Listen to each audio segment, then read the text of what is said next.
हर खबर पर होगी आपकी पकड़। डाउनलोड कीजिए एबीपी लाइव ऐप। समय की बड़ी खबर यह आ रही है कि हवाई यात्रा के लिए भी जो एसओपीज हैं, जो गाइडलाइंस हैं, वो जारी हो गई हैं। हवाई यात्रा के लिए गाइडलाइंस जारी कर दी गई हैं। इनके बारे में अपडेट लेने के लिए सीधे आपको लेकर चलती हूं। मेरे साथ मेरे सहयोगी रविकांत इस समय मौजूद हैं। रविकांत, जरा बताइए डिटेल में क्या कुछ कहा गया है, क्या एसओपीज फॉलो की जाएंगी हवाई यात्रा के लिए?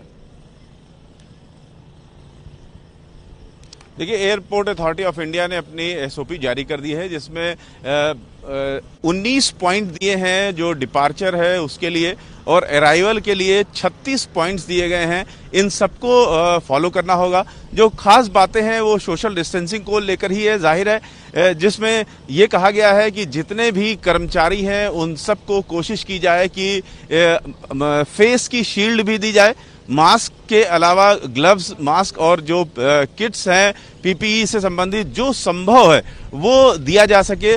संभव हो तो सबको शील्ड भी दी जाए। इसके अलावा जो यात्री हैं उनको घर से चलने से लेकर के और अंतिम यात्रा यात्रा कंप्लीट करने के बाद जब एग्जिट पॉइंट से लोग निकलेंगे वहां तक के लिए पूरी डिटेल दी गई है कि घर से चलने से पहले कैसे वो अपनी सेल्फ चेक इन कर सकते हैं, और जब वो यहां पर पहुंचते हैं अगर वो सेल्फ चेक इन नहीं किए हैं तो एयरपोर्ट पर मशीनें लगाई गई हैं, कियोस्क लगाए गए हैं जिसमें वो सेल्फ चेक इन कर सकते हैं। यानी एंट्री पॉइंट से पहले ही सेल्फ चेक इन हो जाए, बोर्डिंग पास उनको मिल जाए, इसकी व्यवस्था करने के लिए निर्देश दिया गया है। साथ ही साथ जो सोशल डिस्टेंसिंग के सामान्य नियम हैं उन सबको सख्ती से पालन करना होगा। इसके अलावा ट्रॉलियों का इस्तेमाल कम से कम हो, ये कोशिश करनी होगी कि ट्रॉलियों का इस्तेमाल कम से कम लोग करें। जो लोग बेहद मजबूर हैं या बहुत जेन्युइन रीजन है, सिर्फ वही लोग ट्रॉलियों का इस्तेमाल करेंगे, और हर इस्तेमाल के बाद ट्रॉलियों को डिसइंफेक्ट किया जाएगा। इसी तरीके से बैठने की जो व्यवस्था होगी वो बीच की 2 सीट छोड़ करके व्यवस्था होगी। 4 फीट की दूरी हर समय प्रत्येक व्यक्ति जो भी एयरपोर्ट या एयरलाइन के अंदर है, एयरक्राफ्ट के अंदर है, उनके बीच में कैसे दूरी बनाए रखी जा सके, इसको सुनिश्चित करने की कोशिश की गई है। खासतौर से एयरपोर्ट पे जो लोग मौजूद हैं उनके बीच 4 फीट की दूरी बनाई रखी जाएगी। जब लोग एंट्री करेंगे तो उस समय जी, आप जो बता रहे हैं, मुझे लगता है हमें दर्शकों को तफसील से इस बारे में जानकारी देनी चाहिए। आपने बताया किस तरीके से कर्मचारियों के लिए अलग इसमें एसओपी में बातें कही गई हैं, यात्रियों के लिए अलग से इसमें निर्देश दिए गए हैं। मैं सही कह रही हूं ना? अब आप सबसे पहले ये बताइए कि क्या कोई ऐसी जानकारी मिल रही है कि जिस तरीके से बसें जो सार्वजनिक परिवहन की चल रही हैं उनमें एक बस के अंदर सीट छोड़कर यात्रियों को बिठाने का प्रावधान है, क्या विमान में भी इसी तरीके से सीट छोड़कर बुकिंग ली जाएगी? या फिर जिस तरीके से हमने एसी स्पेशल ट्रेन पे देखा कि हर सीट पर बुकिंग, तो विमान में हर सीट पर बुकिंग होगी, इसके बारे में कुछ लिखा गया है इसमें? फिलहाल एसओपी में विमान में बुकिंग को लेकर के बात नहीं की गई है, क्योंकि ये जो अलग अलग एयरलाइंस हैं वो ये तय करेंगी। और पहले जो बातचीत हुई थी उसके अनुसार जो बातें आ रही थी उसमें प्रत्येक यात्री मास्क लगा करके बैठा होगा और उसको पूरी तरीके से सोशल डिस्टेंसिंग का इस तरह का ख्याल रखना होगा कि वो एक दूसरे को इन्फेक्ट ना कर सके। लेकिन बीच की सीट छोड़ने की बात अभी तक नहीं की गई है और एसओपी में भी इसका जिक्र नहीं किया गया है। तो इससे जाहिर होता है कि जो सीट की बुकिंग है वो डिपार्चर पॉइंट्स बताए और आपने 36 कुल अराइवल पॉइंट्स बताए, इनके बारे में विस्तार से जानकारी दीजिए। ये 19 डिपार्चर पॉइंट्स और 36 अराइवल पॉइंट्स, ये कहां के लिए?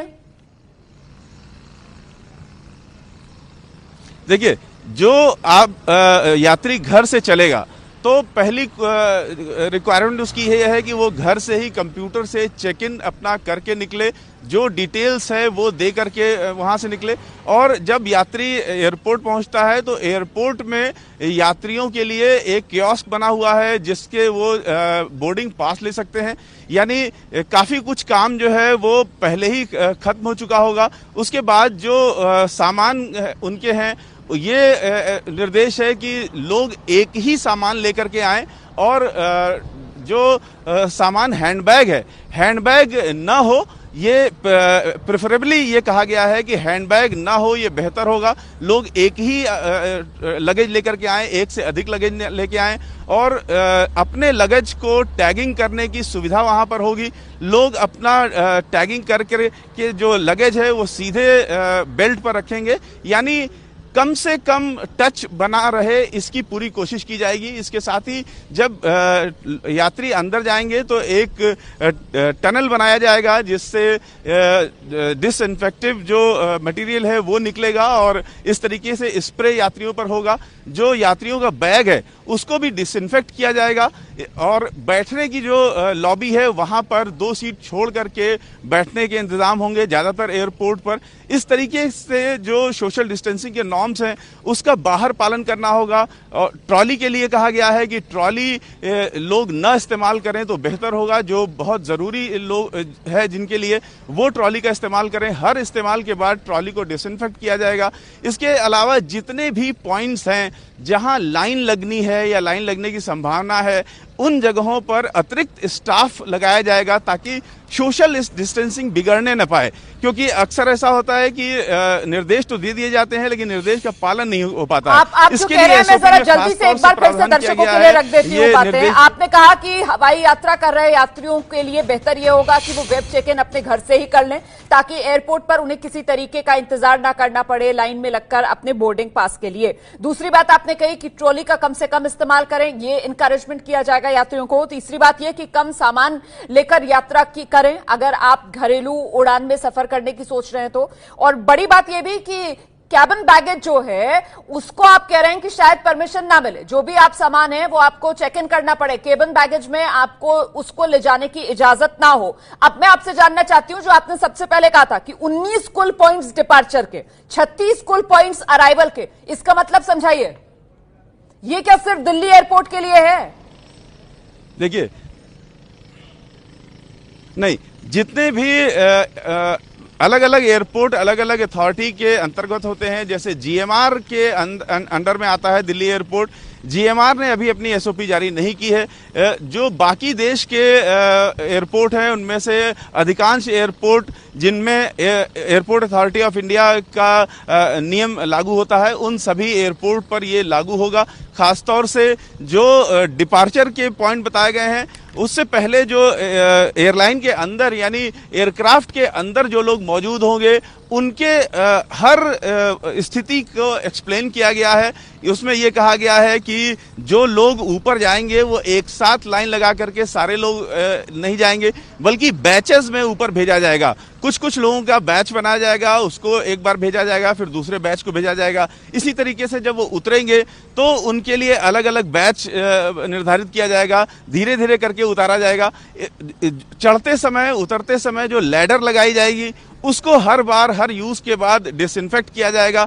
इस तरीके से जितने भी मौके होते हैं जहां पर लोग इंतजार करते हैं, लाइन में लगते हैं, बैठते हैं या अन्य काम कर्मचारियों से बातचीत करते हैं, उन सब के लिए अलग अलग प्रावधान है। कर्मचारियों से बात करने के जितने भी पॉइंट्स हैं वहां पर शील्ड लगाई जाएगी जिससे कि यात्री और कर्मचारी के बीच में सीधा आदान प्रदान ना हो सके बल्कि बीच में एक शील्ड हो जिससे कि सोशल डिस्टेंसिंग पूरी तरीके से सुनिश्चित की जा सके। जो सामान्य चीजें हैं कि गोल घेरा बनाया जाए या एक ऐसा चिन्ह बनाया जाए जिसमें लोग लाइन में लगते समय सोशल डिस्टेंसिंग कायम कर सकें, इन सब का भी इस्तेमाल होगा। खासतौर से सैनिटाइजेशन की मशीनें जगह जगह लगाई जाएंगी। यात्री जैसे ही अंदर पहुंचेंगे टनल से होकर के उसके बाद उनको हाथ साफ करने के लिए ऑटोमेटिक मशीन होगी जिसके लिए उन्हें टच नहीं करना पड़ेगा। शावर के नीचे हाथ लगाएंगे और उनका हाथ डिसइंफेक्ट होगा। इस तरीके के और भी बहुत सारे नियम हैं। तो इस वक्त की सबसे बड़ी खबर, लॉकडाउन में पहली बार 25 मई से विमान सेवा, घरेलू विमान सेवा शुरू होने जा रही है। इस घरेलू विमान सेवा के लिए गाइडलाइंस भी जारी की गई हैं। क्या होगा एसओपी, ये हम आपको बता रहे हैं। बच्चों के लिए आरोग्य सेतु जरूरी नहीं, लेकिन 14 साल से ज्यादा उम्र के लोगों को अपने मोबाइल में आरोग्य सेतु रखना होगा। आगमन के लिए 19 पॉइंट्स बनाए गए हैं, प्रस्थान के लिए 36 पॉइंट्स, ये इस गाइडलाइंस में कहा गया है। 2 घंटे पहले एयरपोर्ट पहुंचना जरूरी होगा। यात्रा में मास्क लगाना जरूरी होगा।